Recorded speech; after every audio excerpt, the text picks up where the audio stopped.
दोस्तों अब हम बात करेंगे इंफॉर्मेशन सिक्योरिटी की कुछ इम्पॉर्टेंट पर्सपेक्टिव के बारे में कि स्ट्रेटजी कैसे बनती है, सेंट्रलाइज और डिसेंट्रलाइज स्ट्रेटजी क्या होती है, एम्प्लॉय रोल, स्किल्स और अवेयरनेस का क्या रोल होता है, सब कुछ आपको डिटेल में हम लोग समझाएंगे।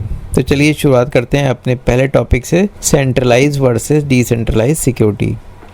दोस्तों क्या आप जानते हैं सिक्योरिटी पॉलिसीज को मैनेज करने के दो अलग अलग तरीके होते हैं, एक होता है सेंट्रलाइज और दूसरा होता है डिसेंट्रलाइज्ड। एक एग्जांपल से समझते हैं। मान लीजिए एक मल्टीनेशनल कंपनी जिसका हेड ऑफिस एक कंट्री में है लेकिन उसकी ब्रांच बहुत सी अलग अलग कंट्रीज में है।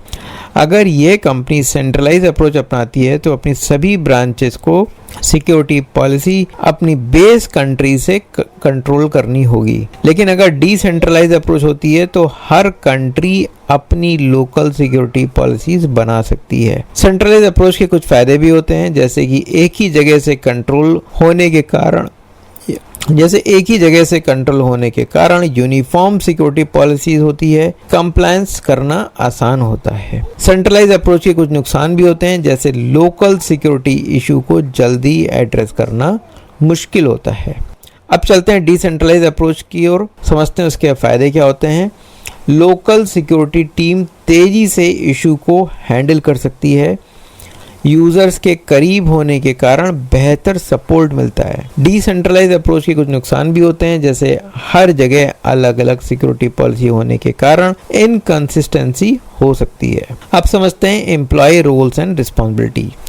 दोस्तों क्या आप जानते हैं कि एक एम्प्लॉय की जॉब डिस्क्रिप्शन में सिक्योरिटी रिस्पॉन्सिबिलिटी को ऐड करने से साइबर थ्रेट को कम किया जा सकता है। एक एग्जाम्पल से समझते हैं। मान लीजिए कि एक बैंक में काम करने वाला एम्प्लॉय कस्टमर डेटा को ओपन वाईफाई पर एक्सेस कर रहा है। अगर उसका जॉब डिस्क्रिप्शन में सिक्योरिटी कंप्लायंस क्लियरली मेंशन हो और उसे इस बारे में ट्रेनिंग दी गई हो तो वो इस गलती को अवॉइड कर सकता है।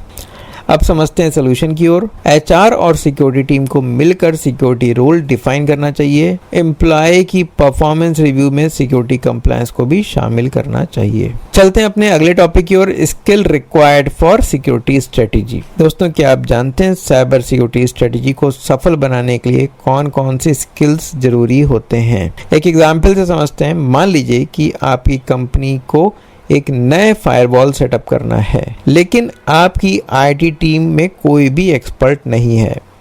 ऐसे में या तो आपको नए लोगों को हायर करना होगा या एग्जिस्टिंग एम्प्लॉय को ट्रेन करना होगा। इसका सोल्यूशन क्या हो सकता है?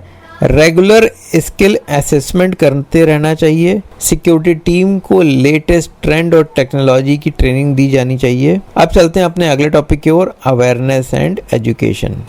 दोस्तों क्या आप जानते हैं ज़्यादातर साइबर सिक्योरिटी अटैक सक्सेसफुल इसलिए होते हैं क्योंकि एम्प्लॉय को सिक्योरिटी अवेयरनेस नहीं होती है। एक एग्जाम्पल से समझते हैं। मान लीजिए एक एम्प्लॉय के पास एक ईमेल आती है जिस पर लिखा होता है your account has been compromise, click here to reset your password. अगर उसे फिशिंग ईमेल की पहचान नहीं होगी तो वह गलती से अपने पासवर्ड हैकर को दे सकता है। तो सोल्यूशन क्या हो सकता है? सोल्यूशन है इसका regular security awareness training session करते रहना चाहिए। एम्प्लॉय को फिशिंग सिमुलेशन एक्सरसाइज में शामिल करना चाहिए। अब चलते हैं अपने कंक्लूजन की तरफ। तो दोस्तों आज हमने सीखा सेंट्रलाइज और डिसेंट्रलाइज सिक्योरिटी अप्रोच क्या होती है, एम्प्लॉय की रिस्पॉन्सिबिलिटी कितनी ज़रूरी होती है, सिक्योरिटी स्किल्स को कैसे इम्प्रूव कर सकते हैं और अवेयरनेस प्रोग्राम का क्या रोल होता है। अगर आपको वीडियो पसंद आया तो इसे लाइक और शेयर जरूर करें। अगर आपको ये जानकारी उपयोगी लगी हो तो ये वीडियो को लाइक करें, शेयर करें और चैनल को सब्सक्राइब करना ना भूलें। मिलते हैं अपने अगली वीडियो में, तब तक सुरक्षित रहें और स्टे सिक्योर।